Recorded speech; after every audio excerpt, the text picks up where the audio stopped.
Não, pronto. Acabou. Meu amigo. E aí, Paulo, e aí? E aí, querido, tudo jóia? Já estou com meu caderno de anotação aqui, ó, pronto para começar a anotar. Né, Paulo? A gente já está se falando já faz um tempo. Eu fiquei muito feliz de poder conhecer. Eu queria primeiro o pessoal que está aqui na sala, eu queria para falar para o pessoal como é que a gente se conheceu no ambiente e depois, anos depois, a gente veio se encontrar num outro ambiente, né? Queria que você contasse um pouco da história, como é que a gente se conheceu sem se conhecer. Veja como são os caminhos de Deus, a soberania de Deus, né? Na minha época de ímpio, claro, jovem, curtia uma balada como todo ímpio, e era a época que havia boates aqui em Franca, itinerantes, circos que montavam boates. E um fim de semana eles convidaram 2 estrelas para estar nessa boate. 2 estrelas. Uma foi a Joana, que na época era feiticeira, que foi convidada para dançar lá, e o outro foi um campeão de UFC chamado Vitor Belfort. Enquanto a Joana ela se apresentava, o Vitor depois, logo após isso, nesta boate lotada, isso aí, 1h30, 1h da manhã, o Vitor deu uma palavra, uma palestra para a galera ali. E quem estava ali naquela boate, junto com o Vitor e a Joana? Eu, Paulo Júnior. Foi a primeira vez que nós 3 estivemos juntos no mesmo local, em uma boate. Isso aí deve ter sido 99, 2000, 98, por aí, né, Vitor? Foi isso aí, 2000. E o interessante, Paulo, eu falo que tudo é um ambiente, né? A gente estava num ambiente diferente e hoje estamos num ambiente completamente diferente. E, cara, tem uma opção de gente que essa live vai ficar gravada, né, Paulo? E eu tenho aqui minhas perguntas e ontem eu pensando, né, meditando muito, a gente sempre está conversando, você está sempre, né, ministrando na minha vida, dividindo as minhas dúvidas na Bíblia. Primeiro aqui eu queria criar um pano de fundo para as pessoas entenderem, porque muitas pessoas se dizem cristãs, né?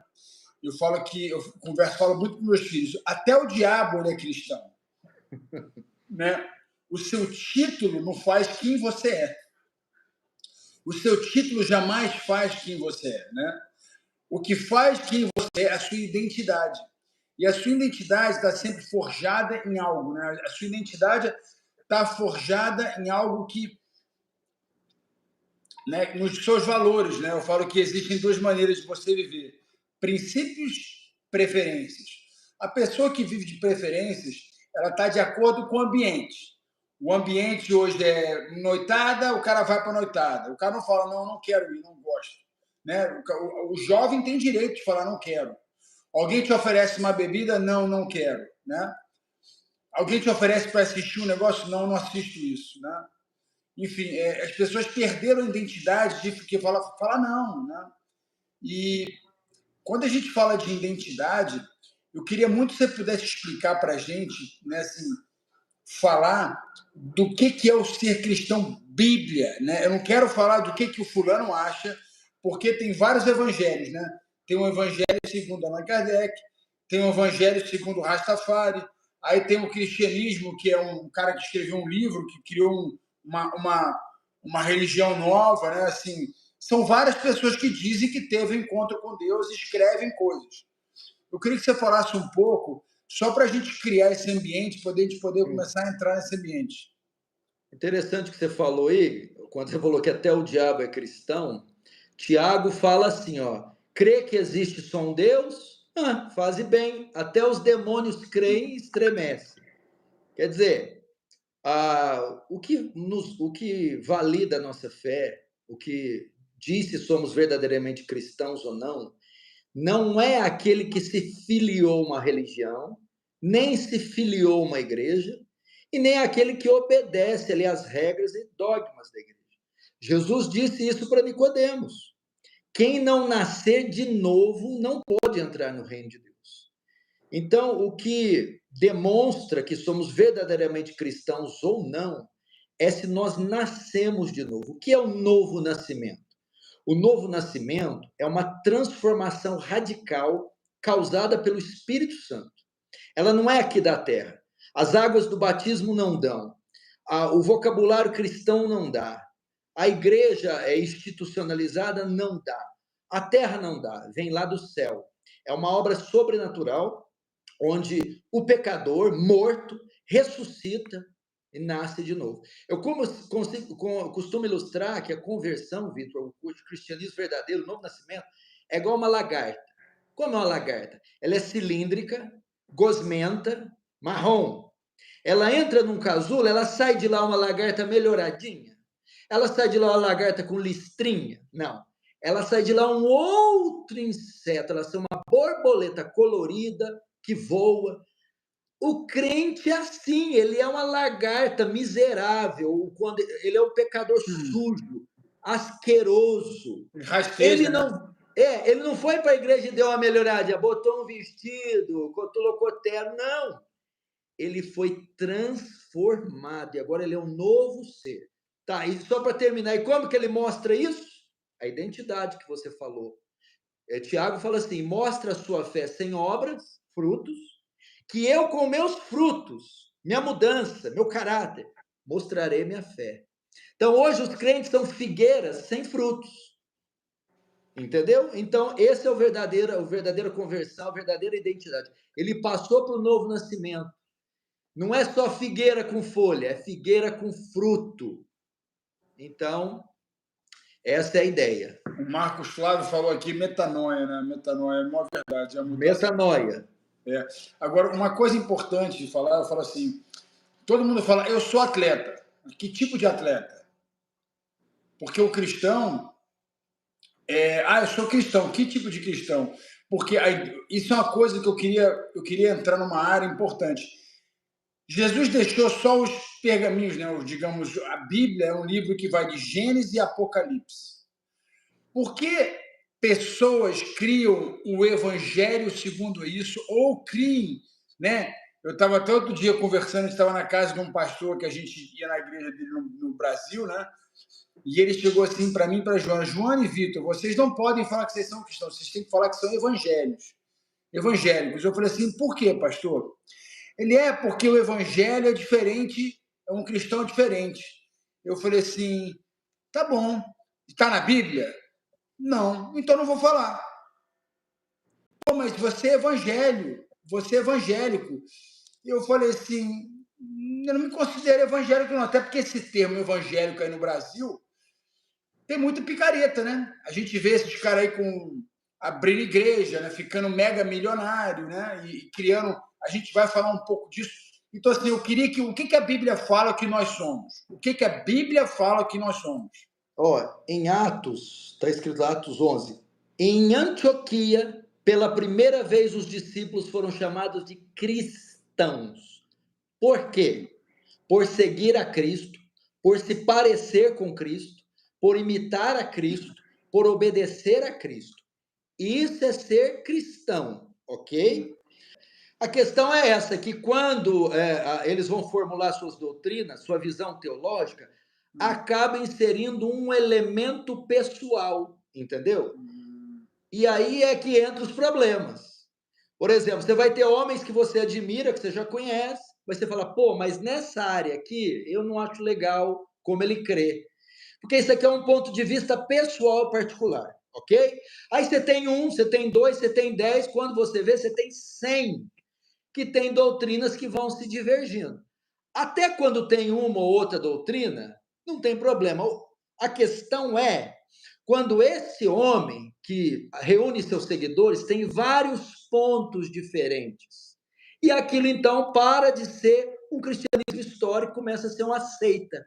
Aí é que há o problema. Entendeu? Então, ao longo da história foi acontecendo isso.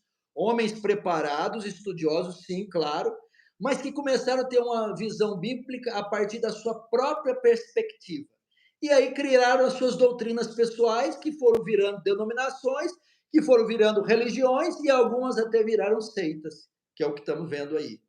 O que, que tem que voltar? O que, que tem que voltar? Eu quero falar da reforma agora.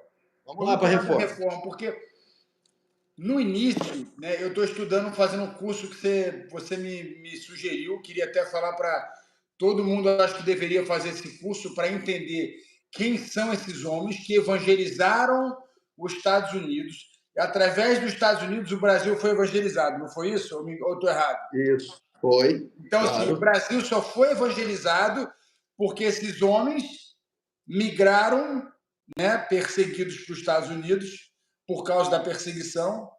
Houve uma certa união, houve um certo avivamento, né? Sim. E toda vez que eu vejo perseguição, tem um avivamento, existe união. E toda vez que está tudo muito bom, tem divisão.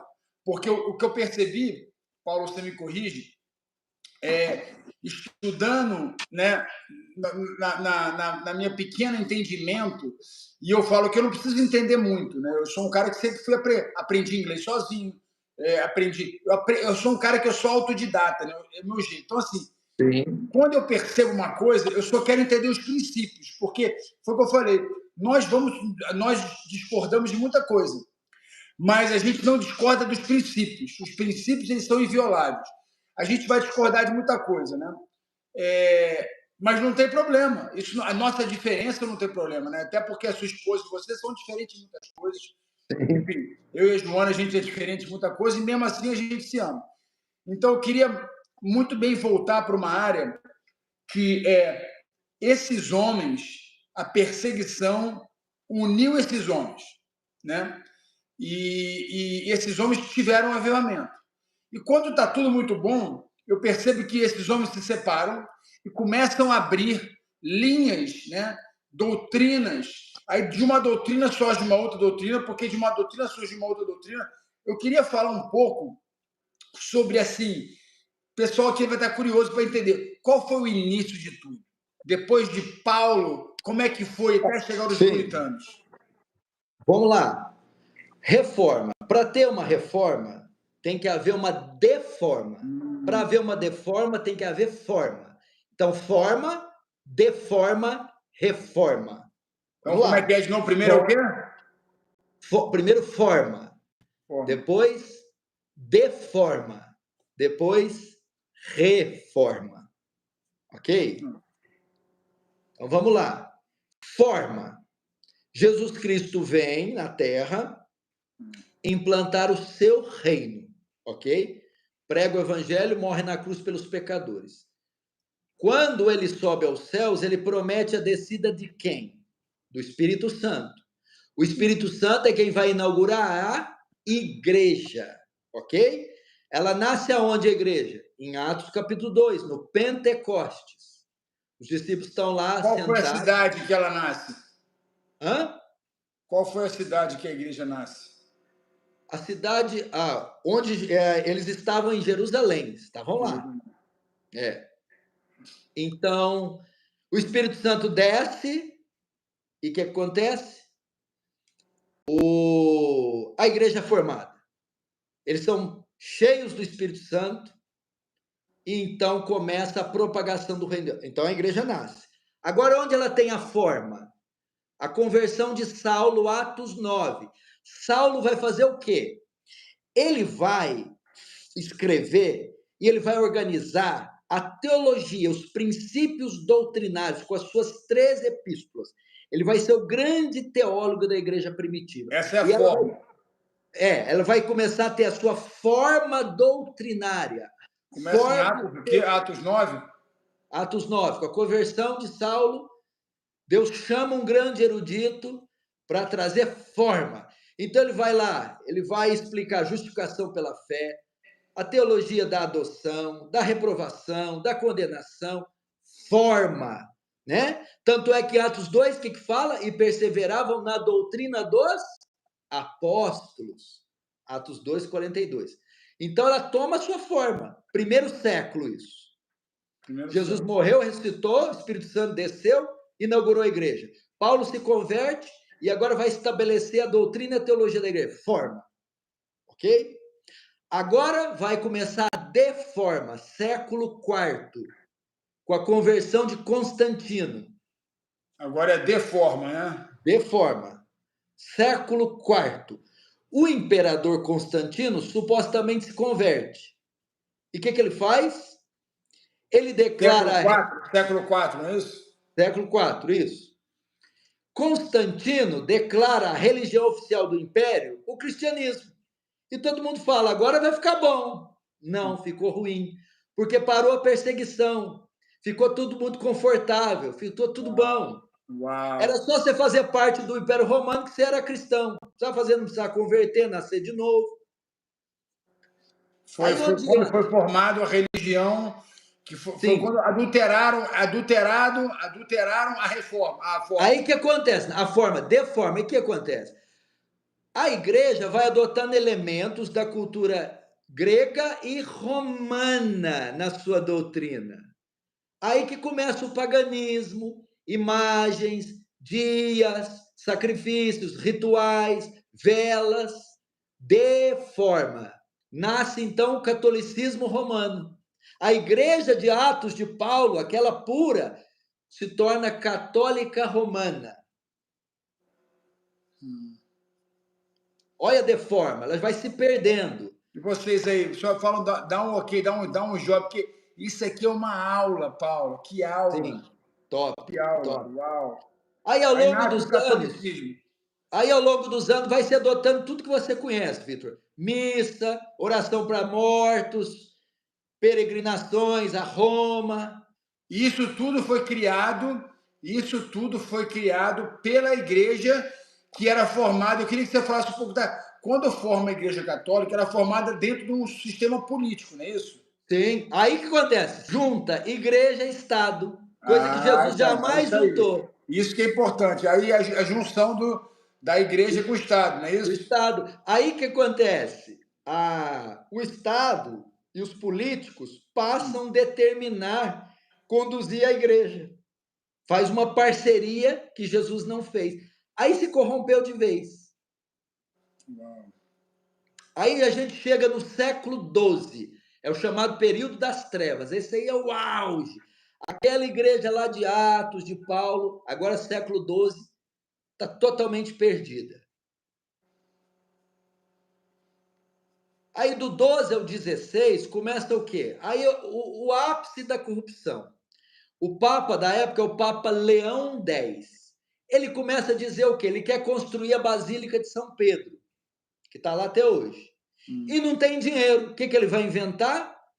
Um documento chamado indulgência. Uau. Como é que ele ensinava nessa época, século XVI, Vitor? Que a pessoa só podia ir para o céu se adquirisse esse documento assinado pelo Papa.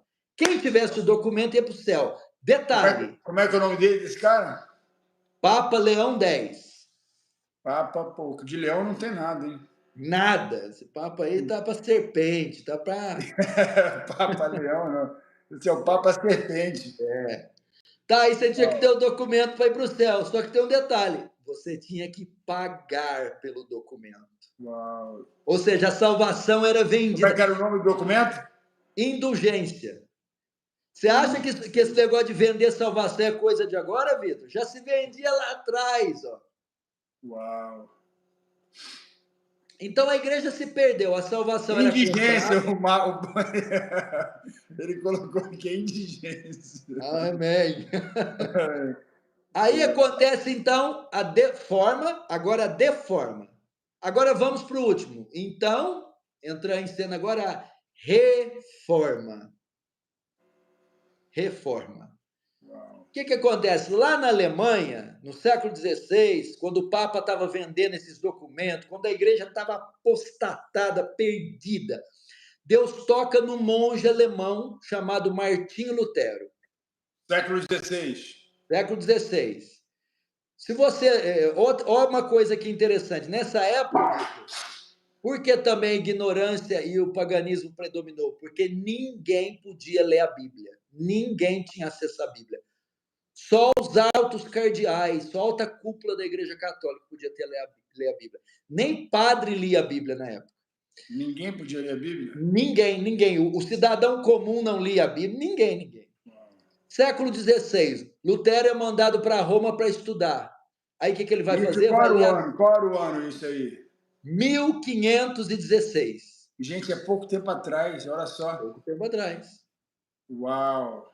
Aí o que Lutero faz? Vai ler pela primeira vez a Bíblia. E ele lê Romanos, capítulo 1. Então, isso é em 1516. E eu vou ler aqui o versículo que foi o strike na Igreja Católica, o versículo que originou a Reforma Protestante. Lutero lê Romanos, capítulo 1, versículo 16. Visto que a justiça de Deus se revela no Evangelho de fé em fé, como está escrito, o justo viverá da fé. Romanos o quê? Romanos o quê? O Romanos 1, 17. Na época, a Igreja Católica ensinava a salvação por obras, indulgência. Quando Lutero lê esse livro, Lutero fala, poxa, a salvação é pela fé. A salvação não é por um documento, a salvação não é por obras. Lutero se converte nesse dia. E ele começa a ver todos os desvios, ele começa a ler a Bíblia. Conhecereis a verdade vos libertará. Lutero lê e olha para o Papa, lê e olha para as missas, lê e fala, está tudo errado. Aí o que ele faz?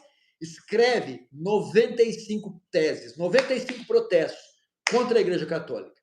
Vai até a porta da Igreja Castelo, em Wittenberg, Alemanha, e cola cada uma das teses, protestando contra o Papa, contra a venda de indulgência, contra os cardeais, contra a Igreja. Vem um cara e pega aquelas teses e imprime. E essas teses viajam por toda a Europa. Ali começa a Reforma Protestante. Aí qual que é o grito da Reforma? Em latim, sola scriptura. Nada de bula, de papa, de nada disso. Vamos voltar para a Escritura. Aí volta a Reforma. O que é a Reforma? Trazer a igreja de volta para as Escrituras. Então, aí chegamos na Reforma. A gente sabe que dali surgiram os puritanos, não foi isso? Dali surgiram os puritanos.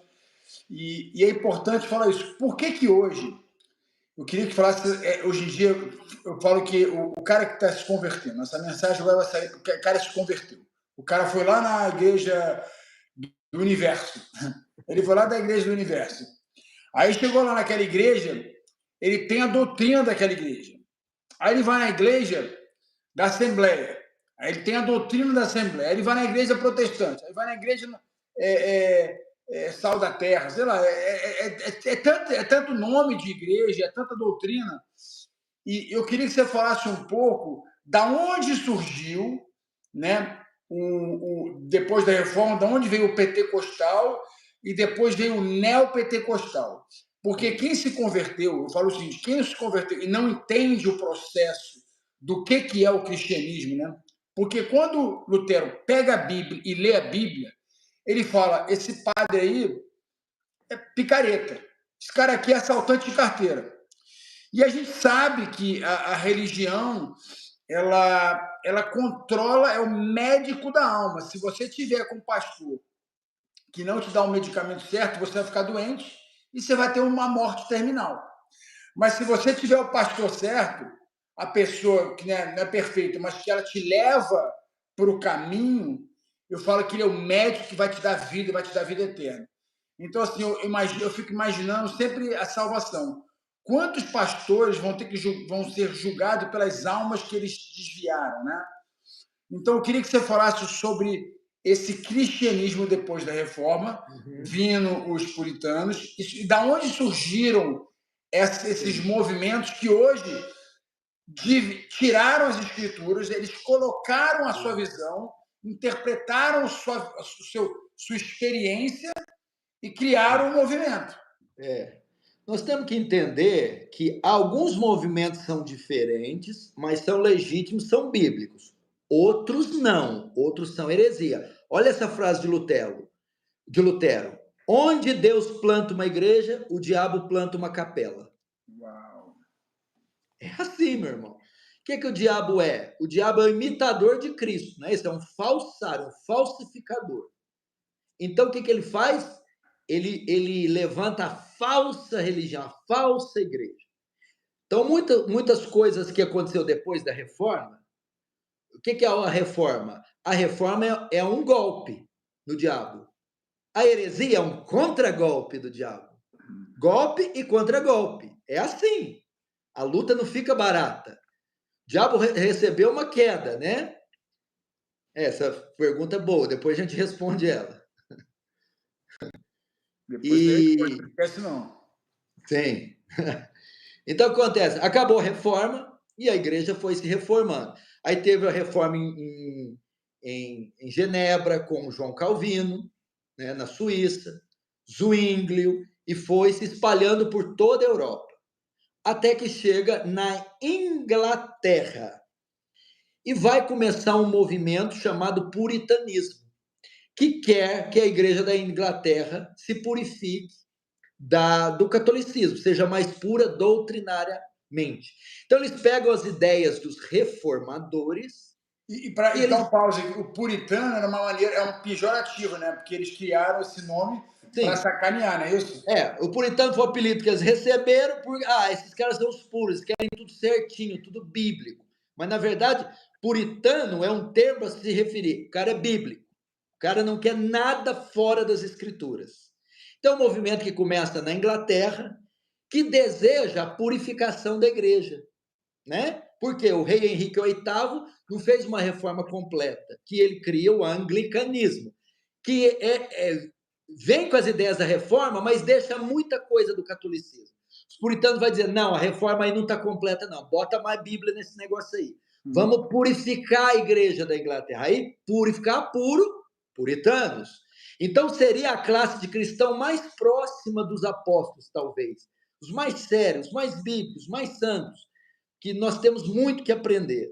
E eles, então, vão crescer com as suas igrejas, com as suas doutrinas, e eles vão se espalhar como? Esse movimento cresce na Inglaterra, ok? Depois ele tem um pouco no país de Gales e na Escócia. Aí acontece, vão trocando os reinados.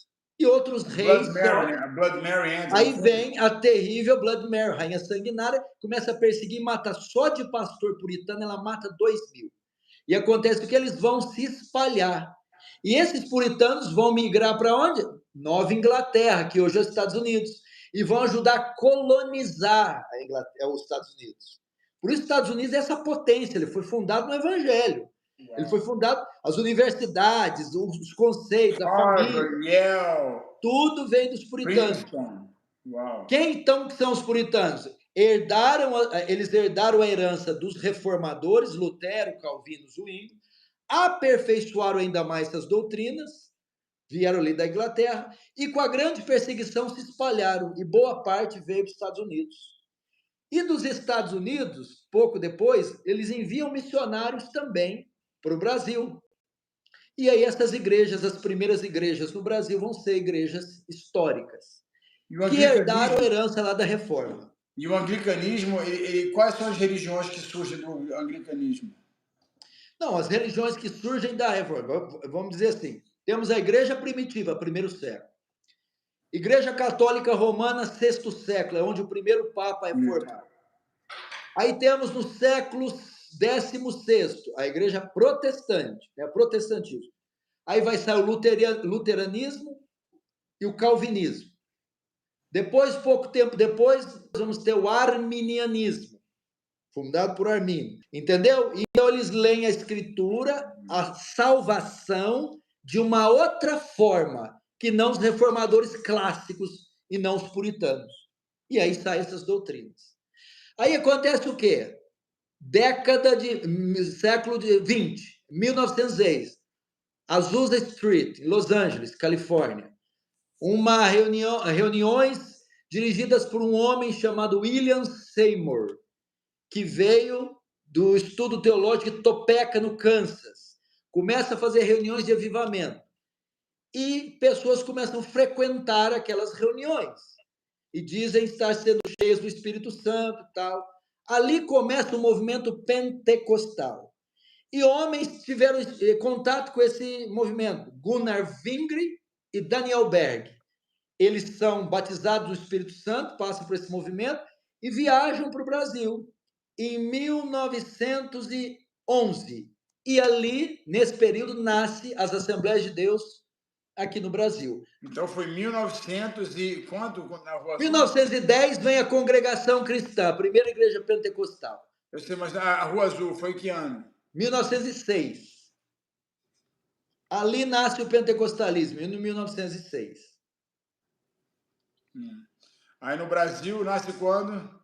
Aí pode pôr CCB 1910, Assembleia 1911. 1911. Aí vem depois o neopentecostalismo. E por que neo?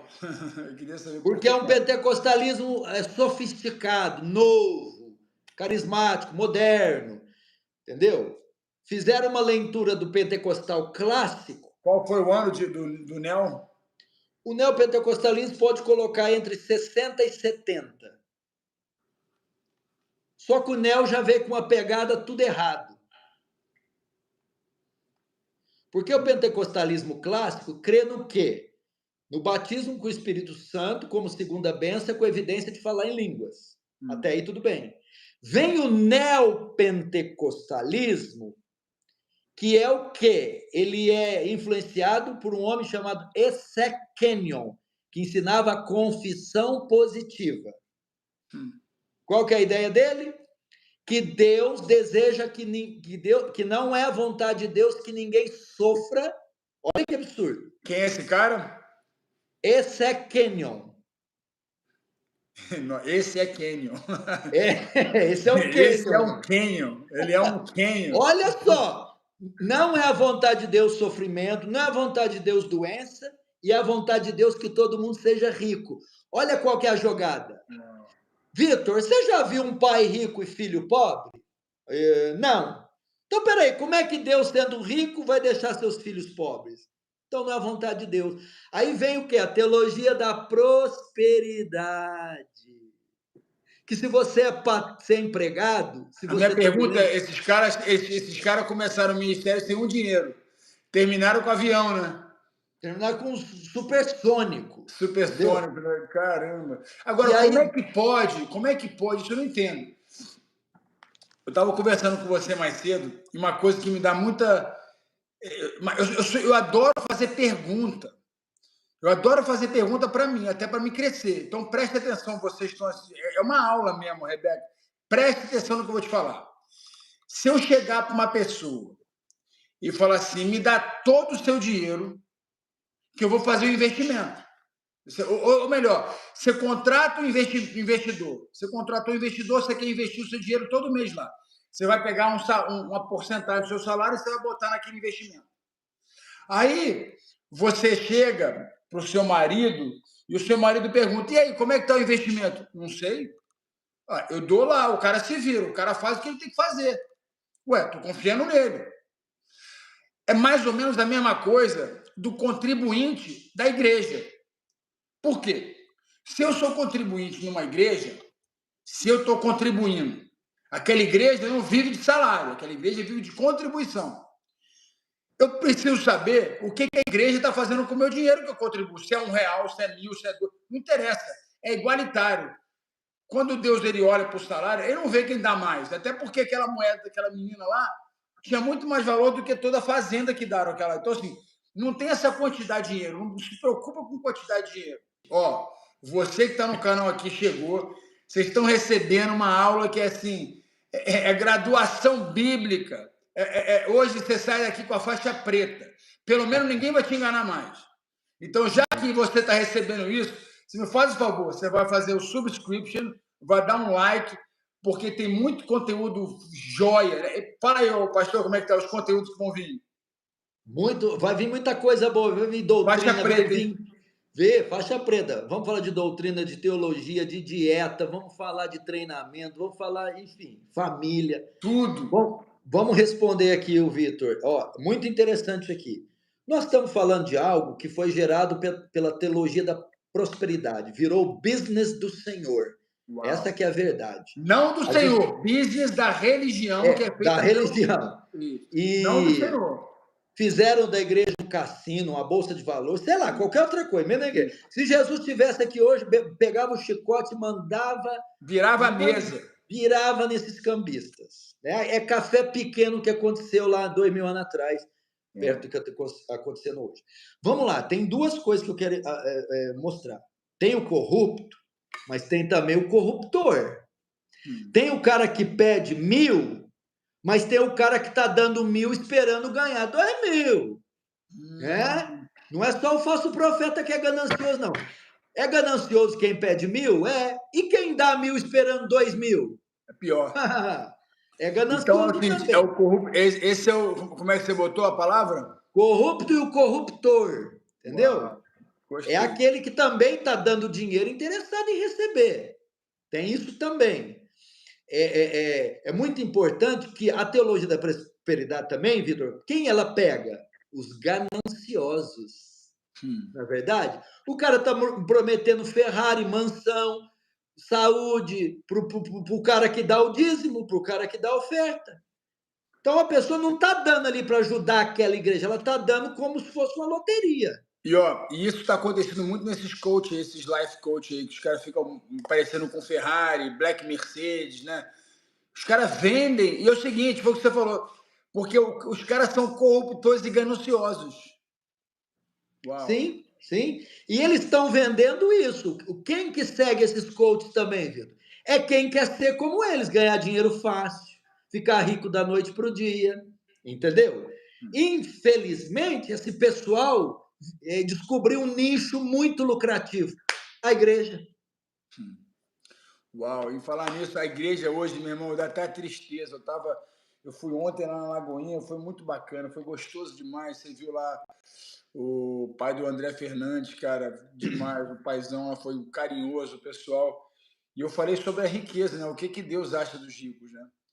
E eu acho que eu nunca ouvi ninguém falar nisso. Eu só vejo pastor, né? Só vejo pastor falando de motivação, parecendo que eles são coaches de lutadores, sabe? Você vai lutar, vamos deixar você motivado. E as pessoas não conhecem a Bíblia. Você fala de John Wesley, o cara fala quem? Aí você fala de John Bick, quem? Paul Washer, nunca ouvi falar.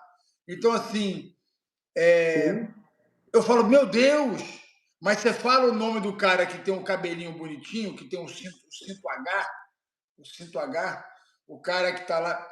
É triste, porque hoje, a gente vê hoje, assim, e esse é meu intuito no meu canal, esse é meu intuito meio da Joana e da minha família como é que a gente vai entregar para alguém aquilo que eu consumo.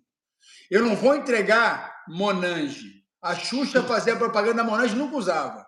Né? Eu não vou ficar entregando um Monange, eu vou entregar ouro. Eu vou entregar o ouro que eu como, eu vou entregar a comida que eu como, eu vou ser honesto. E eu estou aqui não só aprendendo, mas tentando fazer, eu já tive essa aula com você, eu estou tentando fazer as pessoas entenderem o que é o cristianismo, qual o cristianismo que eu acredito, porque às vezes a gente vai falar daquelas 3 pessoas, né? A gente acabou de falar do neopentecostal, que é o corrupto e o corruptor. Agora temos 3 pessoas, uma que nasceu nisso, não sabe nada, nasceu nesse negócio, não sabe. O outro nasceu no puritanismo, mas ele foi encantado, né? Ele foi encantado, deslubriado pelo. E o outro é o vigarista, picareta 71, que é literalmente um ladrão, né? Da religião. Eu queria que falasse para essas 3 pessoas que hoje em dia estão poder falar para eles, porque eu tenho certeza que ele vai ouvir a gente. E o cara que ouvir a gente, ele vai decidir o que ele faz.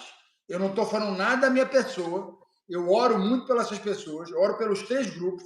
Eu espero que a perseguição, não precisa esperar a perseguição para mudar, até porque, né, é muito triste esperar uma desgraça para a gente mudar. Então, eu quero que a pessoa mude sem precisar de vir nada ruim na vida dela. E eu queria dar essa oportunidade para a gente falar sobre essas 3 pessoas. Fala, repete os 3 aí de novo. O primeiro é aquele que nasceu nessa picaretagem. Ele nasceu, ele só sabe que... Ele acredita que isso é real. Sim. Sabe? É o cara que acredita que existe ET. O cara falaram para ele que existe, que apareceu, que o cara nasceu naquilo. É o ignorante. É o ignorante. Aí tem aquele cara que nasceu no evangelho puro, imaculado, e se perdeu, né? Ou aquele que aprendeu o evangelho errado, né? Que não conhece o evangelho da Bíblia.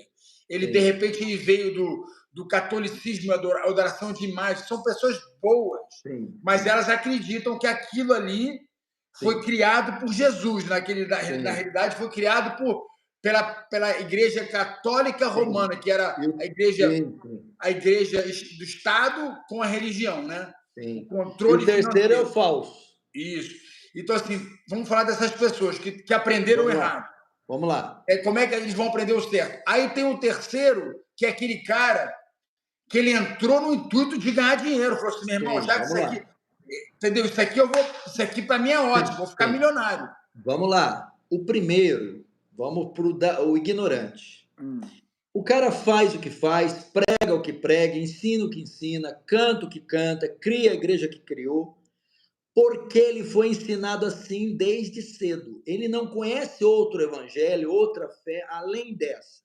Que às vezes é neopentecostal, é de prosperidade, é uma coisa superficial e rasa. O conselho para você, meu irmão, é João 8:32. E conhecereis a verdade vos libertará. Pare de ouvir caixinhas, pare de ouvir homens, saia da bolha, vai para as escrituras.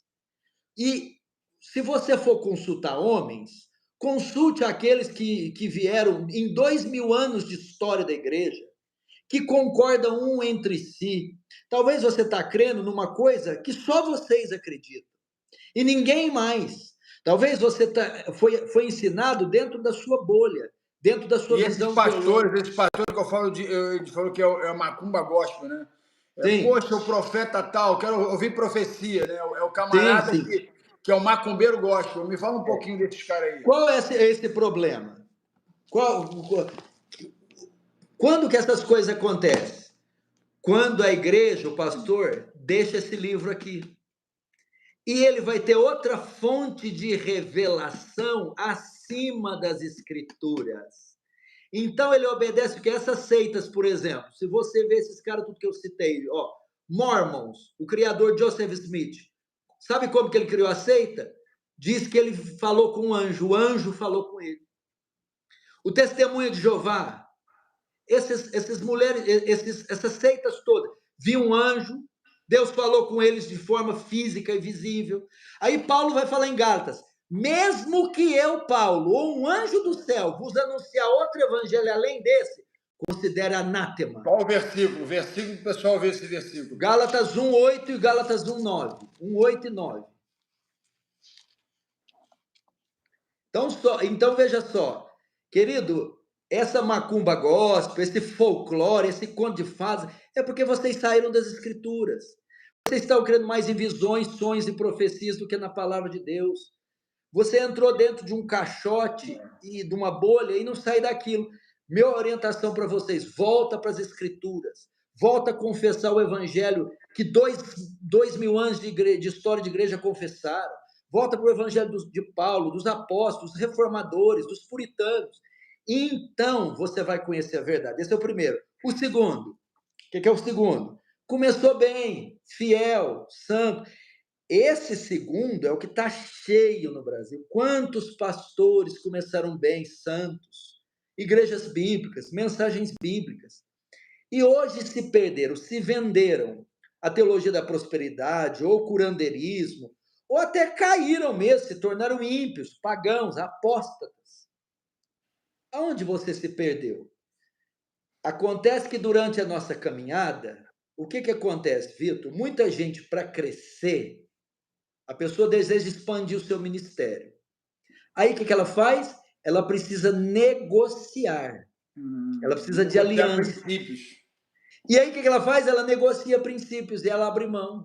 E pouco a pouco ela vai se desviando. Por quê? Olha, se você quiser entrar em tal estado, você precisa falar com o político. Olha, se quiser pregar no nosso congresso, você tem que chamar um herege para pregar no seu também. Olha, se você quiser aparecer na minha TV, você vai precisar concordar comigo. E esses homens, aos poucos, negociam princípios Uau. e se perdem.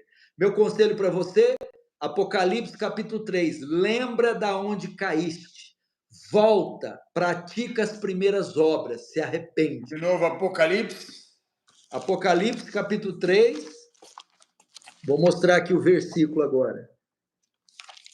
É a repreensão de Jesus, na verdade, Apocalipse capítulo 2, é 2, não é 3 não. Deixa eu ver aqui. Cara, que bacana, hein, Paulo? Nossa. Bacana. Eu estou orando para que esses pastores que estão ouvindo a gente, na sua intimidade, e a gente está falando aqui com amor, tá? Não estou falando aqui com raiva, não, tá? A gente tem um pouco de raiva às vezes, mas a gente tem misericórdia da sua vida, porque eu vou falar para você sério, né? Quem sou eu? Eu não sou ninguém, eu sou um mero pecador como você.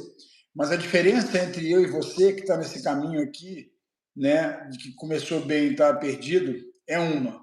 Eu tenho caráter, eu tenho honestidade e integridade com aquilo que eu acredito. Então, a minha oração é que você possa se olhar no espelho e perguntar para sua esposa, ligar para alguém que começou cedo, para o seu pai ser pastor. Se o seu pai é pastor e você parou de se aconselhar com ele, porque vocês pensam diferente, está na hora de você voltar às primícias, né? Então, assim, eu oro muito pela sua vida, pastor, seja quem você é, adorador, se você é um cantor gospel, se você já foi um grande homem de Deus e hoje se perdeu, ainda há tempo. Ainda há tempo e eu confesso, cara, que vale a pena. Toda vez que eu me vejo perdido, eu tenho algumas pessoas que falam na minha vida como o Danduque, né? Que eu falo que ele é meu pai espiritual. Eu tenho o Paulo Júnior, eu tenho o pastor Ricardo. Tenho pessoas, né, homens de Deus na minha vida, Marcos, Chuba, que falam na minha vida quando eu estou indo para o caminho errado, quando eu falo, de repente, quando eu falo de uma maneira errada com os meus filhos. Eu tenho pessoas que eu falo que eles não me dão chicotada, não, eles só puxam a minha orelha, sabe? Aquele puxãozinho de orelha, aquilo que você falou comigo. Depois eu vou contar aqui um testemunho daquilo que você me falou, tá lembrado? Você e a Joana, Paulo, como vocês me falaram, Vitor. Vou dar um testemunho maravilhoso. Aconteceu ontem, inclusive, na igreja. Eu tenho um testemunho na igreja falando sobre isso. Inclusive, ele está chegando aqui agora, aqui, ó. Olha o seu parceiro aí, ó. E aí, pastor? Tudo jóia? Bom, Davi? Bem? Tudo jóia. Eu queria mandar um beijo aqui em vocês. Abraço. E Apocalipse 2. Apocalipse 2, só 2, Apocalipse 2. É a igreja de Éfeso. Agora, eu também digo a mesma coisa. Eu acredito que Deus está usando essa live, vai alcançar muitos pastores que negociaram. Lembra você, cantor, músico, que cantava corinho, que era coisa bíblica, homem cheio de unção, de graça, agora se tornou um popstar, volta. Você, pastor, tinha sua comunidade, era fiel, um homem de oração simples, não se vendia, volta. Você, querido obreiro, presbítero, diácono, volta para aqueles princípios e não negocie eles mais, porque senão o texto continua: em breve virei e removerei de ti o seu candeeiro, teu castiçal, a luz, a graça que está sobre você vai ser retirada. E o terceiro, Vitor, o picareta, com esse aí não tem negócio não. Esse aí tem que ser denunciado. Esse é filho do diabo, na Bíblia fala. Esse é filho enviado por Satanás. O que você tem que fazer? Deleta esses homens da sua vida, meu irmão. Não ouve essas pessoas, meu irmão. Queima esses livros, meu irmão. Sai dessas igrejas, meu irmão. Com herege você não negocia, você não conversa. Deixa esse povo. Porque o caminho deles é igual eu falei para o Vitor. Hitler matou corpos, fez muita maldade. Mas não mandou ninguém para o inferno, não. Os falsos profetas, o negócio dele é com as almas. Eles mandam gente para o inferno. Hitler trouxe um sofrimento temporário nos campos de concentração. Os falsos profetas vão trazer um sofrimento eterno. Então, essa terceira classe aí, deleta da sua vida, sai fora. Quem concorda aí, escreve aí se você concorda aí. Olha, eu vou falar para você, se você é um deles, foi o que eu falei, eu falo que não tem jeito, né? Eu falo quando a pessoa é má, né? A Joana fala com maldade, a gente não negocia. A Bíblia fala para a gente amar, a gente ama os nossos inimigos, né? Eu falo que ele passa a ser nosso inimigo e eu falo, cara, eu confesso para vocês, tá assim, se você é um deles, assim, eu sei que é muito difícil, eu falo que eu só consigo amar à distância. Eu falo assim, Tem pessoas que o Dan fala assim, Vitor, esse aí ama a distância, ora a distância. Eu falo, mas eu não consigo orar, Dan, eu não consigo orar para esse cara. Toda vez que ele vem na minha cabeça, eu quero fazer, eu brincava com ele, eu falei assim, não tem como a gente abrir um ministério em posição de mão fechada, né? Eu brincava com ele, não tem como te fazer em posição de mão fechada, ver se esse cara, né, ele acorda, né? Porque é difícil, sabe, o pastor? Tem cara que fala assim, só tomando uma sova, mas eu não falo, eu falo isso assim, eu não tenho necessidade, eu não tenho vontade de fazer isso, não. Mas sabe aquela coisa que te dá asco? Fala, Sim. como pode alguém fazer isso? Mas o pior de tudo, eu falo que são os corruptores. Então, gente, eu quero falar agora para você que tem ouvido essa mensagem, para você que dá 1.000 querendo 3, para você que quer ir lá receber aquela oração daquele cara, porque aquele cara fez um milagre, para você que está atrás de profetas e não do profeta, para você que tem buscado, você é o corruptor. Agora eu quero falar para vocês que estão investindo em cursinho, né, pagando uma fortuna. Quando eu descobri que tem pastor que cobra curso e live de 5 mil reais, de 10 mil reais, eu fiquei, meu Deus do céu, da onde um pastor pode cobrar dinheiro para fazer uma live? Eu não acreditei quando eu ouvi isso. Quando meu amigo falou para mim isso, eu falei, não, mentira. Ele me mandou um link. Eu entrei no link e o cara falou assim, é de 7.900 desconto, 4 mil. E são mais de 10 mil pessoas, 5 mil pessoas pagando isso e vendo, porque eu vou ensinar como é, porque a minha igreja cresceu, veio de 500, agora eu tenho 15 mil, eu tenho 20 mil, eu vou ensinar como é que você cresce o seu negócio. Aí eu falo, cara, isso, o nome disso é se venderam ao dinheiro, ao Deus do dinheiro. Então, assim, eu queria falar para você que está atrás disso. Cara, fica tranquilo. Lembra, volta para os princípios bíblicos. Lembra que riqueza não é só quantidade de dinheiro. Eu até falei, eu queria falar sobre uma coisa interessante. É óbvio que a gente não vai sair desse caminho, a gente vai voltar. Eu queria falar sobre honestidade. Honestidade, preste atenção, qual é o significado dessa palavra hoje no dicionário? Honestidade, antigamente, né, bíblica, essa palavra indica a qualidade de ser verdadeiro. Anota bem, honestidade, qualidade, essa palavra indica a qualidade de ser verdadeiro. Não mentir, não fraudar, não enganar. Não mentir, não fraudar e não enganar. Então, tem gente que fala assim, isso aí, cara, vai quem quer. Não, isso é fraudulento, isso é coisa fraudulenta. Eles estão vendendo uma mentira. Ou estão enganando. Agora, olha só o significado da honestidade no dicionário de hoje. Preceitos morais socialmente válidos.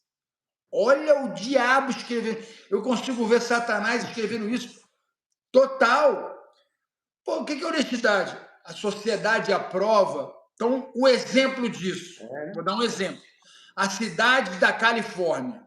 Se você roubar um valor até $1.000, até abaixo de $1.000, você não é preso. Não é considerado furto. Quer dizer, então, de válido. acordo com esse padrão, você é uma pessoa honesta. Você é uma pessoa honesta. Você está entendendo? Então, assim, eu não sei você. Agora, essa live, você precisa dividir com todo mundo. Essa mensagem, você precisa abrir a boca, ser um atalaia. Eu quero que você seja um atalaia. Eu quero que você possa ministrar isso na vida de quem é crente, ou de quem não conhece Jesus, ou quem conhece Jesus de uma maneira totalmente diferente. Então, a gente está dividindo aqui com você num momento pequeno, é óbvio. É importante você voltar, fazer o seu estudo, ver se o que o Paulo está falando, o que eu estou falando, constata. Se isso não constatar, esquece, né? Então, assim, pela misericórdia de Deus, assim, a gente está aqui com amor, sabe, para falar para essas 3 categorias. Lembrando que o filho do diabo é filho do diabo, não tem jeito. Eu não consigo mudar, né? Sim. Então, assim, Eu queria Mas aí agora... a palavra tem que ser para essa turma que alimenta eles. Os corruptor. É o corruptor. Se você Exatamente, é isso que nós estamos falando, é o pessoal. William Barreto, é um absurdo. É um absurdo, mas a gente já sabe. Eu queria só que isso, que vocês possam divulgar essa mensagem. Sim, A exatamente. gente vai deixar disponível, tá lá no meu canal, vai estar no canal do Paulo também. Paulo, tem como a gente botar isso no seu canal também, essa mensagem? Tranquilo. Vai estar nos dois canais. Divulga, meu irmão, divulga. E começa a buscar a verdade. Em falar em verdade, Paulo, a gente já falou sobre a reforma, falou sobre... Eu queria falar sobre uma coisa importante, né? Da comunhão com Deus e a piedade, a santificação Ótimo, do cristão. ótimo. Então, tipo assim, para você que é um corruptor, ou você que não é ou você que é um corrupto, ou você que é um santo, né? Você está buscando a santidade. Essa palavra é para os três, né?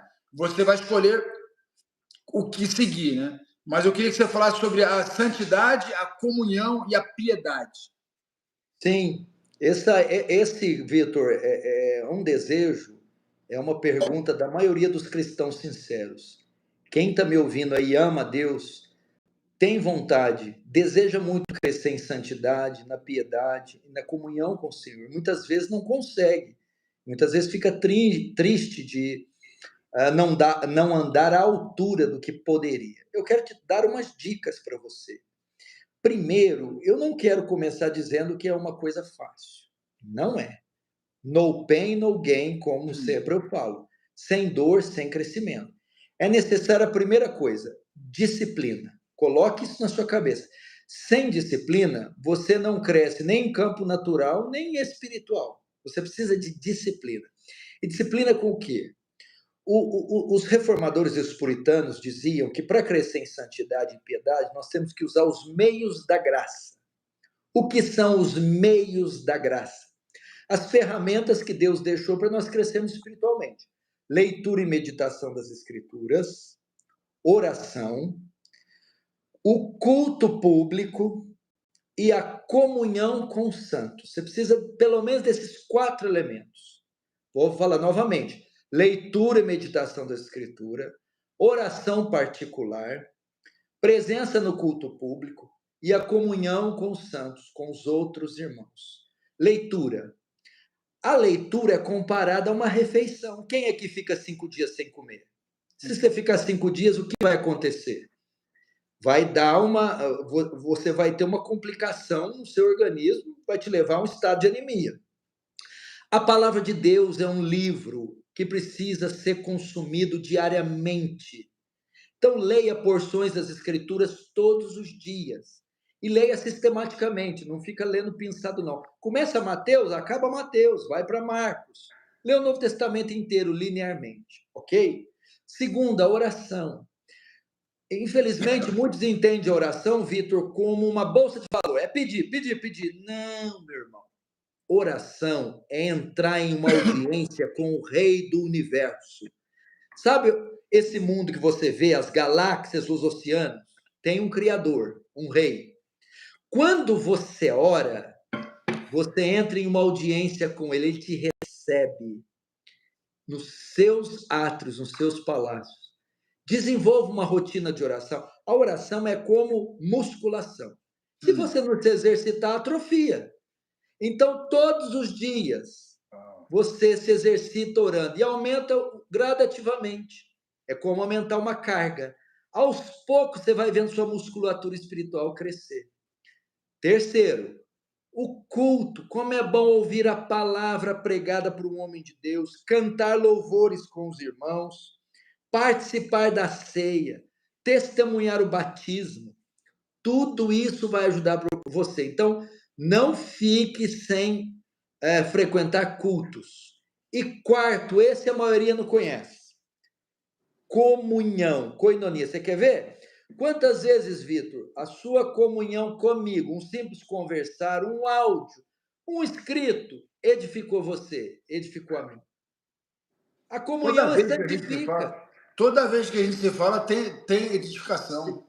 Você é encorajado a ser um cristão melhor, não é? Exatamente. Quem anda com hiena vai ser, né? Exatamente. Então, essas 4 maneiras. leitura sistemática da Bíblia, oração particular, o culto e a comunhão. Aí sua comunhão, peraí, né? Com tranqueira, não. Ah, pastor, mas está dentro da igreja. Isso não quer dizer nada. Ah, mas é filho do pastor. Talvez é pior ainda. Tenha comunhão com gente piedosa. Uma coisa que eu tenho ensinado pelo Vitor: escolha os seus aliados. E traíra, bode, tá cheio dentro da igreja.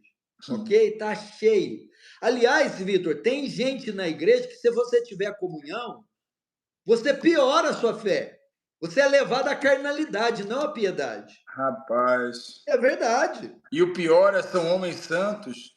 O pior é os homens santos dando púlpito para esses caras. Isso que é o pior. Caras, eles precisam de, foi o que eu te falei, bode deve ficar na igreja. Até porque ele tem que transformar em ovelha. E eu falei isso. O problema é que os bodes estão convertendo as ovelhas.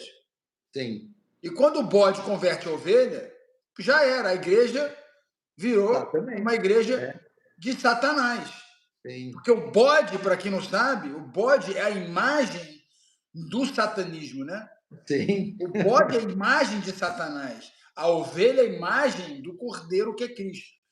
Só que esse cordeiro não volta mais cordeiro, ele volta leão. Então, hoje em dia, eu queria ensinar vocês aí a serem leão, cristão leão. O cristão leão, ele tem que ter leitura, ele tem que ter meditação, ele tem que ter oração, ele tem que ter presença no culto público, ele tem que ter comunhão com os irmãos e piedade. Quando você fala piedade, essa palavra parece que é uma palavra fraca. E eu queria falar da tradução da piedade do lado forte. Você pode falar para a gente, Paulo, um pouquinho? Olha, irmão, quando você fala de um irmão piedoso, a piedade que foi citada muito pela Igreja Católica, né? Essa coisa de piedade deu a ideia da pessoa sofrida, ser pobre, da pessoa tímida, da pessoa desprovida de força. Não. Primeiro, piedade tem a ver com devoção a Deus. Piedade tem a ver com lealdades. A quem você devota suas lealdades? A Cristo. É isso. Isso é piedade. É um homem devoto a Cristo. É um homem que não negocia princípios. O que mais que é lealdade? Ousadia. Ousadia. De quê? Das convicções da sua fé. Corajoso. Coragem. Isso é piedade. Piedade. Não é frufru igual Salomão, não, meu irmão. Não é frufru Salomão, não é salomônico, não, meu irmão. É coração de Davi. Davi. Não é ficar fazendo negocinho com casamento para ganhar dinheiro, para ficar mais rico, para não ter guerra. Eu falei, é o mama boy, é o mamas boy. Nunca meteu a mão numa espada. Como pode isso? Ele já cortou a cabeça de um gigante? Não. Ele nunca teve uma batalha. Sim, o reino dele teve paz porque o que ele fez? Fez barganha, fez acordo. 700 mulheres. Aí já entra na última da piedade que você vai gostar. O que é piedade por último? Uau. Luta diária contra a carne. Uau! Mortificação da carne. Essa é piedade. Luta diária. Como diz todo Paulo, dia você acorda, eu me esmurro. Isso, esmurra a minha carne, exatamente. Todo dia você acorda querendo uma coisa e a sua carne querendo outra. Quem decide qual dos dois vence? Tu sabe que eu tenho um projeto que a gente vai implantar na sua igreja. Vamos ensinar esses camaradas a se alimentar bem. Sim. Né? Sim. Eu falo que é o seguinte, eu não como comida para me satisfazer, eu como comida para me construir. Né? É óbvio que minha comida é boa, a gente faz aqui, a Joana fez um negócio, você viu que a live dela, o negócio que ela fez? Você tem que fazer esse negócio em casa, esse café da manhã. Ela está fazendo uns lives, a gente vai fazer semana que vem, a gente vai cozinhar junto, a gente vai ensinar várias coisas bacanas que a gente faz. Olha, a gente vai ter que fazer essa live semana que vem de novo, Paulo. Vai. Porque ficou aqui muita coisa bacana, cara. Porque semana que vem, eu não quero gastar tempo agora, sabe por quê? Eu quero deixar só um gostinho, vou deixar um gostinho, você gentil. Eu vou deixar só sabe quando você sai com um aperitivo? Vamos dar um aperitivo aqui. Eu queria que você desse só um abrangente assim, porque eu queria falar agora sobre os homens. O que é masculinidade para você? Sim.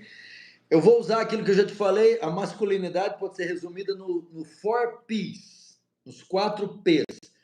O priest, prophet, provider e protector. São as 4 funções do homem que se você achar em algum homem, e se você achar se Vamos for lá. solteiro... Para quem não é casada, e quer casar, o que ela tem que buscar?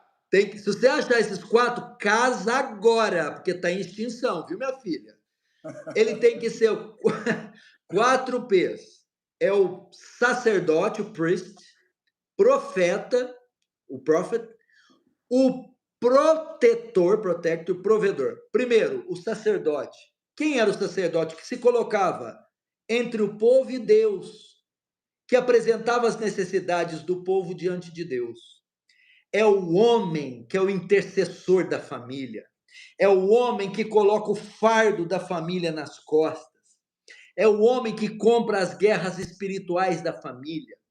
É o homem que intercede por mulher e filhos. É o homem que é a referência masculina e espiritual do lar. Segundo, esse é o que pega a família e vai diante de Deus. O profeta era aquele que ia diante de Deus, recebia a palavra e ia e comunicava para o povo. Segunda função do homem é aquele que estuda a palavra, que fala com Deus, recebe a palavra de Deus e comunica a sua família. Ensina mulher e filhos os caminhos do Senhor, evangeliza mulheres e filhos, doutrina mulher e filhos. Terceiro, é o protector, é aquele que se coloca entre a mulher e os filhos e o perigo que se ameaça. Imagina, tá aqui está a família, aqui está o perigo, no meio está o homem. Ele se coloca entre o perigo que ameaça a família, quer físico, quer espiritual. Se alguém for fazer graça com a família, é ele que vai lá, qual que é? Se alguém ameaçar a família, ele vai lá, o que está acontecendo? Se ele souber que algum dos filhos está sendo assediado, por isso temos esse negócio do tráfico infantil, abuso, pedofilia. Tem pedófilo, tem bandido, sim, mas é pai omisso, covarde, que não protege seus filhos. E é ele que briga com o demônio também. Ah, minha família. Lembra quando teve aquela situação sua lá da vitória do vôlei? Você já me ligou, vamos orar e tal, partiu para a guerra. Eu estou sentindo que é alguma coisa maligna. Ah, não vou esperar Satanás acabar com a minha filha, não. Já entrou em ação, já orou, jejuou, chamou o cara para interceder junto. Protegeu a família do perigo espiritual. E, por fim, é o provedor, é o cara que traz o alimento, que hoje também vou te falar, hein? Uns caras preguiçosos, meu irmão. Cara que não estuda, que não trabalha. O movimento feminista está invadindo aí por quê? Tá, um pouco porque elas estão à frente. Mas segundo, por causa da omissão do homem. Não tem homem, é homem frouxo. A mulher e o provedor, é muito importante falar do provedor, é a maneira que você provém, porque às vezes você está provendo de maneira ilícita. Isso é uma coisa que a gente vai falar depois, na próxima live a gente vai falar sobre isso. Eu queria falar sobre o fim dos tempos, Israel, falar os sinais e falar o seguinte, porque é um alerta, né? Eu falo para todo mundo, amanhã é o fim do mundo para muitas pessoas, as pessoas não vão acordar amanhã, e já é o fim do mundo para essa pessoa. Então, assim, eu queria, antes da gente acabar, eu queria que você fizesse uma oração de arrependimento, né, de confissão. Eu sei que isso aí vai... Eu falo que hoje em dia, eu acho, né, se eu pudesse fazer, eu faço para mim, a minha conversão é diária. Quando é que você se converteu? Eu falo, hoje. A salvação é uma vez só, mas a conversão é diária. Até porque, se você não se converter, se você não vigiar, como a Bíblia fala, o vigiar é se converter. O nosso coração hoje, com tanta informação, com tanta picaretagem, com tanta novidade, com tanta história para lá e para cá, a gente vai se deslumbridando e a gente vai buscando um caminho fácil. E eu, como eu sou atleta, então para mim é muito fácil, porque eu não acredito que o cara vai ficar bom da noite para o dia. Então, se alguém me oferecer Ó, você vai ganhar dinheiro fácil, eu pulo fora. Então, assim, eu queria que você terminasse com essa oração e queria te convidar para a semana que vem a gente falar sobre esse assunto da masculinidade, da feminilidade Família e do final dos tempos da família. do Israel. Vamos falar. Vamos orar então, pessoal. Vocês estão conosco aí até agora. Eu quero agradecer Jacira, Marcos, Flávio. Vai mandando aí só para a gente citar o nome de vocês. Se vocês não inscreveram no canal Vitor Belfort, eu acho que você não conhecia esse lado do Vitor, não. Você achou que ele só dava pancada física, meu irmão? O cara dá pancada espiritual também, meu irmão. E caso vocês não saibam, pessoal, eu conheci o Vitor aí, já claro, conheço há muitos anos do MMA, mas conheci ele esse ano pessoalmente, estive com ele na casa dele, fiz culto com a família, fui nos treinos dos filhos, conheço a Joana, é uma família cristã que eu testemunhei, Paulo Júnior, vocês sabem como eu sou duro, hein?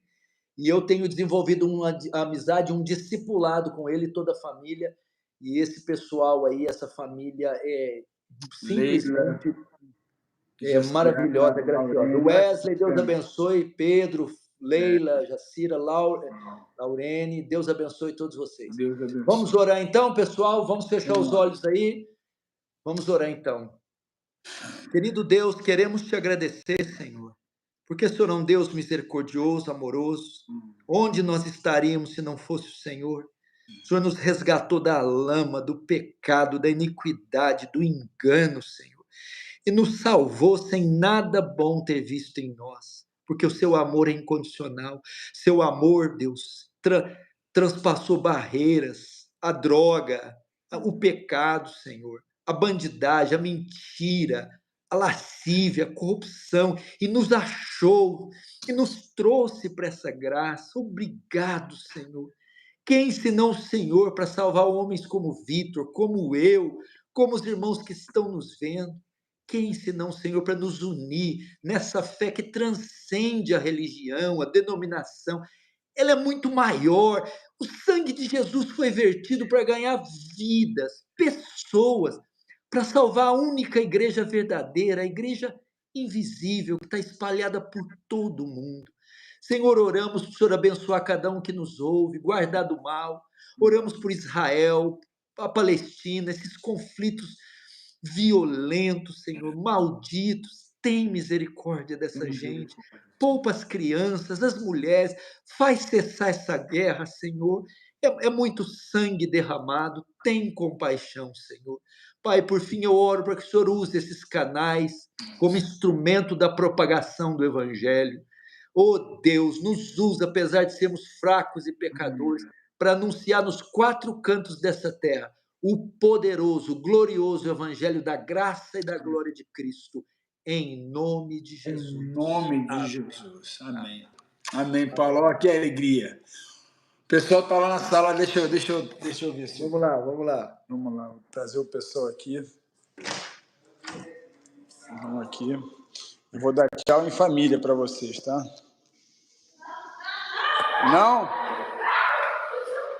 Não pode, elas estão fugindo aqui. Tá todo mundo de pijama. Então deixa. Mas olha quem está aqui, olha quem está aqui. E aí? E aí, Davi? Joana, volta aqui. E aí, tá bom? Bem? Pois vamos organizar uma com você, hein, Davi? Outra com o Davi, hein, Vitor? Vamos sim, na próxima semana. Vai ser assim, ó, juventude diferenciada. Pronto. Fechado. Um beijo para todos vocês, foi um prazer. Não percam semana que vem a live da Joana. Toda quarta-feira, acho que é 11 horas daqui, meio-dia do Brasil. Né? Assim, as mulheres, você pode divulgar aí no canal. E é isso, sexta-feira tem competição? Sim, sexta-feira. Kiara compete daqui a um mês, né, Kiara? Vitória já está na semifinal. Não perca, não. Amém, querido. Deus abençoe. Um beijão para todo mundo. Beijo, até a próxima. Até a próxima. Tchau. Tchau. Kiara, you already ate açaí.